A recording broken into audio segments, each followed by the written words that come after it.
नमस्कार, आपण पाहत आहात बहुजन हिताय न्यूज, जनसामान्यांचा बुलंद आवाज। येडका हे माझं आत्मचरित्र। माझं नाव डॉक्टर मुरारी केळे।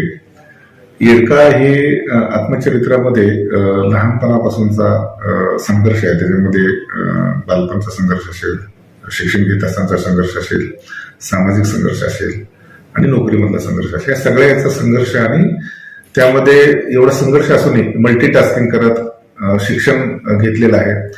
बऱ्याच वेळा आपल्याला असे लोक भेटतात की याच्यामुळे शिक्षण झालं नाही, त्याच्यामुळे शिक्षण झालं नाही, तर त्या सगळ्यावर मात करून यश मिळवलेलं आहे।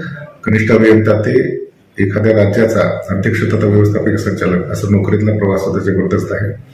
आणि या कार्यक्रमासाठी रविवारी दुपारी 4 वाजता 90व्या अखिल भारतीय साहित्य संमेलनाचे अध्यक्ष डॉक्टर अक्षय कुमार काळे यांच्या हस्ते या पुस्तकाचं प्रकाशन होणार आहे।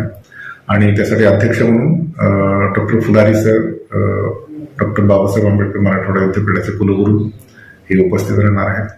आणि पुस्तकावर भाष्य जे आहे ते राजन गवस आणि यशपाल भिंगे हे दोन्ही प्राध्यापक मंडळी करणार आहेत। आपल्या सगळ्यांना अशी विनंती करतो, आवाहन करतो की आपण सर्वांनी त्या कार्यक्रमाला अवश्य उपस्थित राहावं आणि त्याचा नक्कीच आनंद घ्यावा। सर, येडका हे नाव असं का सुचलं? किंवा अनेक नावं असू शकतात, पण येडका नेमकं काय, म्हणजे नेमकं याला टच कसं असणार आहे?